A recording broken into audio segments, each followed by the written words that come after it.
नमस्कार। प्रादेशिक समाचार के साथ मैं नीलम कुमार। पहले मुख्य समाचार।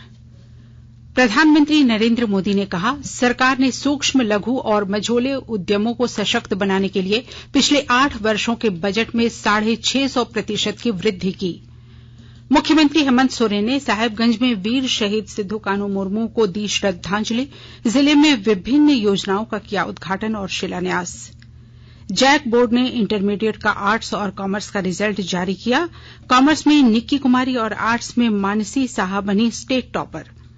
देश भर में कल 1 जुलाई 2022 से सिंगल यूज प्लास्टिक का उपयोग पूरी तरह बंद हो जाएगा। और राज्य भर में कल भगवान जगन्नाथ की निकाली जाएगी रथ यात्रा। राजधानी रांची के जगन्नाथपुर में रथ मेला को लेकर सुरक्षा के कड़े प्रबंध। और अब समाचार विस्तार से। प्रधानमंत्री नरेंद्र मोदी ने कहा है कि केंद्र सरकार ने सूक्ष्म, लघु, मझोले उद्यम यानी एमएसएमई क्षेत्र को सशक्त बनाने के लिए नीतियों में जरूरी बदलाव किए हैं। सरकार ने इस क्षेत्र को सशक्त बनाने के लिए पिछले 8 वर्षों के बजट में 650% से अधिक की वृद्धि की है। नई दिल्ली में आज उद्यमी भारत कार्यक्रम को संबोधित करते हुए श्री मोदी ने कहा कि एमएसएमई क्षेत्र के लिए आत्मनिर्भर निधि के तहत 50,000 करोड़ रुपए जारी किए गए हैं। प्रधानमंत्री ने एमएसएमई से यह भी कहा कि उद्यम अपने को सरकारी सामान की आपूर्ति करने वाले जेम पोर्टल में पंजीकरण कराएं।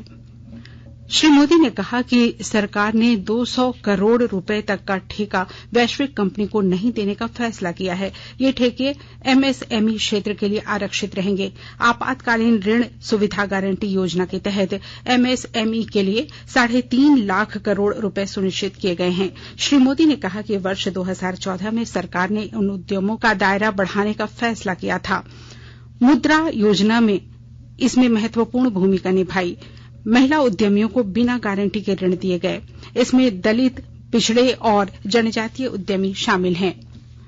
प्रधानमंत्री नरेंद्र मोदी 12 जुलाई को देवघर एयरपोर्ट का उद्घाटन करेंगे। व्यावसायिक विमानों की आवाजाही 25 जुलाई से शुरू हो जाएगी। गोड्डा सांसद निशिकांत दुबे ने देवघर एयरपोर्ट से इंडिगो की विमान सेवा के शुरू होने की जानकारी दी है।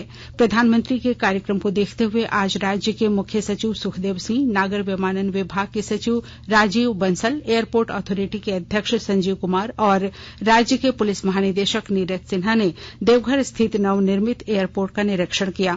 निरीक्षण के बाद देवघर एम्स अस्पताल के अधिकारियों के साथ बैठक की। नागर विमानन सचिव राजीव बंसल ने बताया कि प्रधानमंत्री 12 जुलाई को हवाई मार्ग से देवघर एयरपोर्ट पहुंचेंगे। यहां एयरपोर्ट के उद्घाटन के बाद वे सड़क मार्ग से बाबा बैद्यनाथ की पूजा करने के लिए जाएंगे। श्री बंसल ने कहा कि यह देश के सबसे बेहतरीन एयरपोर्ट में से एक है।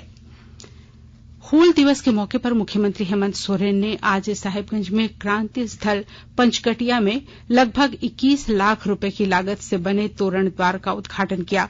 इसके बाद मुख्यमंत्री भोगनाडीह स्थित सिद्धू कान्हू के घर पहुंचे, जहां उन्होंने सिद्धू कान्हू के वंशजों से मुलाकात की। वहां उन्होंने अमर शहीद सिद्धू कान्हू की प्रतिमा पर माल्यार्पण किया। इसके बाद भोगनाडीह में श्री सोरेन ने आयोजित कार्यक्रम में विभिन्न विभागों के विकास स्टॉल का निरीक्षण किया। उन्होंने वहां नियुक्ति पत्र और आवास योजना के लाभुकों को प्रमाण पत्र सौंपा। मुख्यमंत्री हेमंत सोरेन ने मंडरो स्थित फॉसिल पार्क का उद्घाटन भी किया। संताल विद्रोह दिवस पर आज उपराजधानी दुमका के पोखरा चौक स्थित वीर शहीद सिद्धू कान्हू की प्रतिमा पर माल्यार्पण किया गया।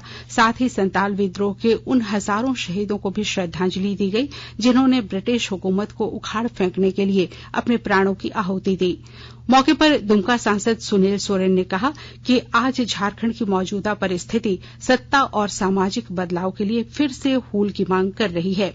पूर्व समाज कल्याण मंत्री लुईस मरांडी ने कहा कि प्रधानमंत्री नरेंद्र मोदी ने द्रौपदी मुर्मू को राष्ट्रपति पद का उम्मीदवार बनाकर संताल समाज को सम्मान दिया है। कृषि मंत्री बादल पत्रलेख ने कहा कि संताल हूल के शहीदों के उसूलों को आत्मसात करने की जरूरत है।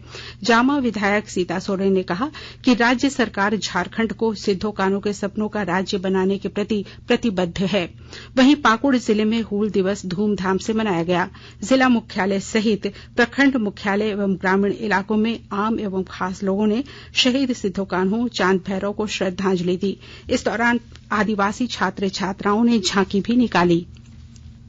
उधर जामताड़ा में विधानसभा अध्यक्ष रविन्द्र नाथ महतो ने सिद्धो कान्हू की प्रतिमा पर श्रद्धासुमन अर्पित किए।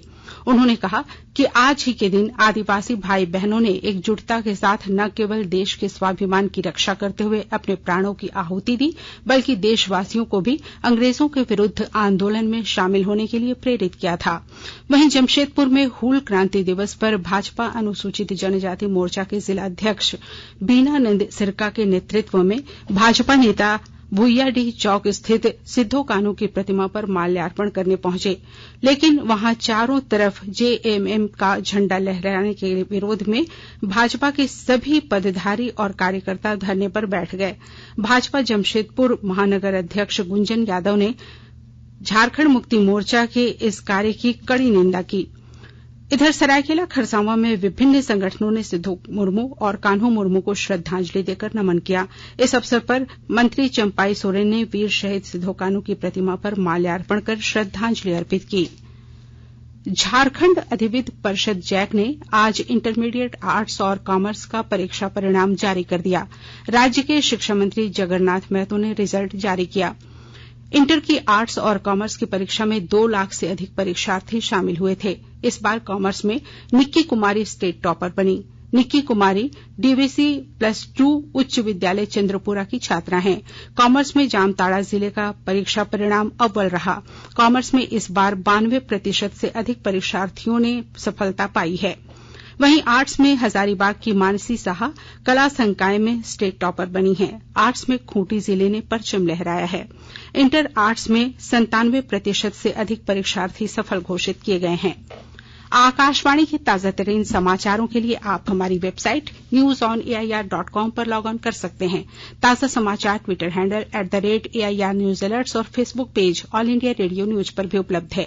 आप प्रादेशिक समाचार एकांश के Twitter handle @AIR news _Ranchi और फेसबुक, इंस्टाग्राम पेज तथा YouTube channel AIR news Ranchi पर भी हमारे बुलेटिन सुन सकते हैं।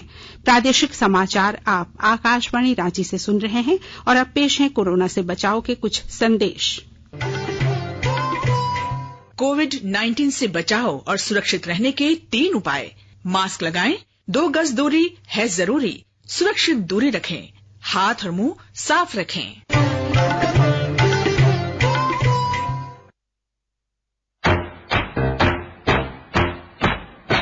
चलो मिलकर एक शुरुआत करें, चलो एक फैसला आज करें, मास्क नहीं तो टोकेंगे, कोरोना को रोकेंगे, चलो एक वादा करते हैं, चलो कुछ वादा करते हैं, मास्क नहीं तो टोकेंगे, कोरोना को रोकेंगे।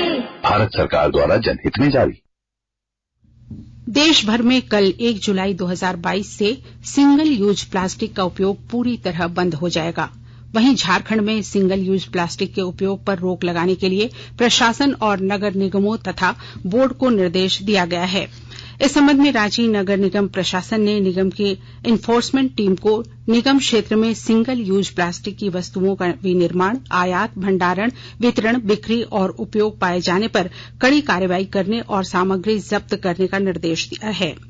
उधर हजारीबाग की नगर आयुक्त प्रेरणा दीक्षित ने बताया कि नगर क्षेत्र में प्लास्टिक पूर्णतः प्रतिबंधित है। इसका उपयोग होने पर जुर्माना लगाया जाएगा। नगर आयुक्त ने बताया कि दुकानदारों को सस्ते जूट के थैले रखने का निर्देश दिया गया है ताकि उपभोक्ता कम मूल्य में इसे खरीद सकें। स्वयं सहायता समूह की महिलाएं कम कीमत पर थैला उपलब्ध कराएंगी। और अब अमृत महोत्सव क्विज। आजादी का अमृत महोत्सव।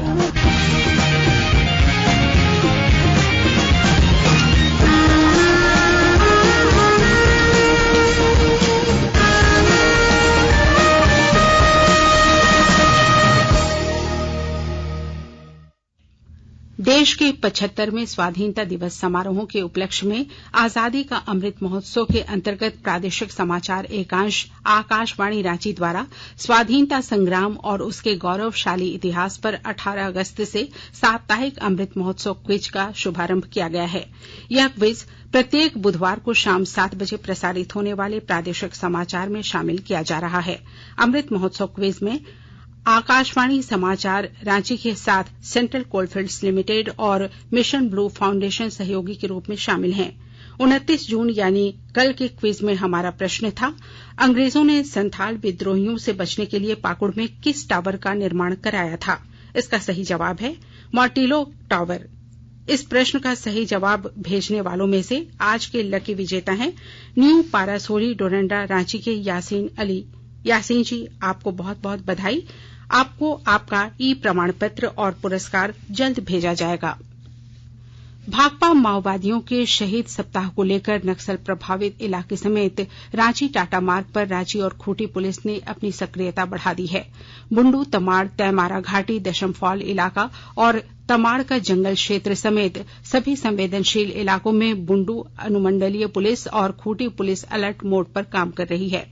पुलिस गश्ती कर नक्सली गतिविधियों पर नजर रख रही है। अब तक किसी भी संवेदनशील और सुदूरवर्ती इलाकों से किसी भी अप्रिय घटना की सूचना नहीं आई है।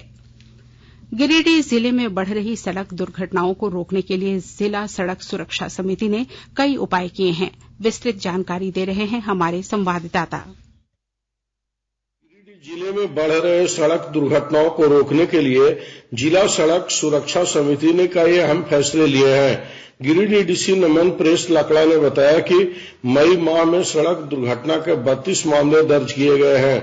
सड़कों पर जेब्रा क्रॉसिंग बनाने, नाइट रिफ्लेक्शन की व्यवस्था करने एवं चालकों की आंखों की जांच के लिए सड़क किनारे शिविर लगाने का निर्णय लिया गया है। डीसी ने बताया कि शहरी क्षेत्र में सब्जी बेचने वालों के लिए स्थान चिन्हित है, लेकिन दुकानदार वहां नहीं बैठकर रोड पर बैठते हैं। डीटीओ रोहित सिन्हा को नगर निगम की मदद से फुटकर दुकानदारों को चिन्हित स्थान पर भेजने का निर्देश दिया गया है। सड़क के अतिक्रमण से भी दुर्घटनाएं होती है। डीसी ने बताया कि मई माह में डीएसपी 1 के द्वारा 10 लाख रुपए का फाइन वाहन मालिकों से वसूल किया गया है। रमेश प्रभाकर, आकाशवाणी समाचार, गिरिडीह। रामगढ़ स्थित मां छिन्नमस्तिका मंदिर में आज से गुप्त नवरात्र की शुरुआत हुई। आषाढ़ महीने में होने वाले इस गुप्त नवरात्र में विभिन्न जगहों से आए साधकों की भीड़ जुटी हुई है, जो गुप्त रूप से इस सिद्धपीठ में अपनी साधना में लीन है। यहां पहुंचने वाले साधक तंत्र, मंत्र, यंत्र और मोक्ष की सिद्धि कामना के लिए अलग अलग तरीके से देवी मां की गुप्त साधना में लगे हुए हैं। सीबीआई ने दक्षिण मध्य रेलवे के एक मुख्य अभियंता पीआर सुरेश को 5 लाख रुपए लेने के आरोप में गिरफ्तार किया है। आरोपी ने रिश्वत लेने की बात स्वीकार की है। राज्य भर में कल भगवान जगन्नाथ की रथ यात्रा धूमधाम से निकाली जाएगी। राजधानी रांची के धुर्वा स्थित जगन्नाथपुर में कल रथ यात्रा निकलेगी। इसे लेकर सभी तैयारियां पूरी कर ली गई हैं। सुरक्षा के भी पुख्ता इंतजाम किए गए हैं। सुरक्षा को लेकर एसएसपी सुरेंद्र कुमार झा ने मेला परिसर का जायजा लिया और रथ मेला आयोजन समिति के पदाधिकारियों के साथ बैठक भी की। इस मौके पर एसएसपी ने कहा कि मेले में 1000 से अधिक पुलिसकर्मियों की तैनाती की जाएगी। इसके अलावा 12 से अधिक दंडाधिकारियों को भी तैनात किया जाएगा। सुरक्षा के लिहाज से 14 स्थानों पर बैरिकेडिंग की गई है। जगह जगह पर सीसीटीवी कैमरे और ड्रोन कैमरे से निगरानी रखी जाएगी। उपराष्ट्रपति एम वेंकैया नायडू ने रथ यात्रा की पूर्व संध्या पर आज लोगों को बधाई दी है। श्री नायडू ने कहा कि ओडिशा की भगवान जगन्नाथ की वार्षिक रथ यात्रा भगवान की कृपा और दिव्यता के उत्सव को दर्शाने की साक्षी है। उन्होंने आशा व्यक्त की कि रथ यात्रा के पावन और महान आदर्श लोगों के जीवन को शांति और सद्भाव से समृद्ध करेंगे। और अब अंत में मुख्य समाचार एक बार फिर। प्रधानमंत्री नरेंद्र मोदी ने कहा, सरकार ने सूक्ष्म, लघु और मझोले उद्यमों को सशक्त बनाने के लिए पिछले 8 वर्षों के बजट में 650% की वृद्धि की।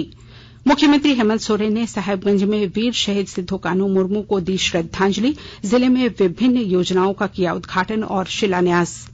जैक बोर्ड ने इंटरमीडिएट का आर्ट्स और कॉमर्स का रिजल्ट जारी किया। कॉमर्स में निक्की कुमारी और आर्ट्स में मानसी साहा बनी स्टेट टॉपर। देश भर में कल 1 जुलाई 2022 से सिंगल यूज प्लास्टिक का उपयोग पूरी तरह बंद हो जाएगा। और राज्य भर में कल भगवान जगन्नाथ की निकाली जाएगी रथ यात्रा। राजधानी रांची के जगन्नाथपुर में रथ मेला को लेकर सुरक्षा के कड़े प्रबंध। इसके साथ ही आकाशवाणी रांची से प्रादेशिक समाचार का ये बुलेटिन समाप्त हुआ। नमस्कार।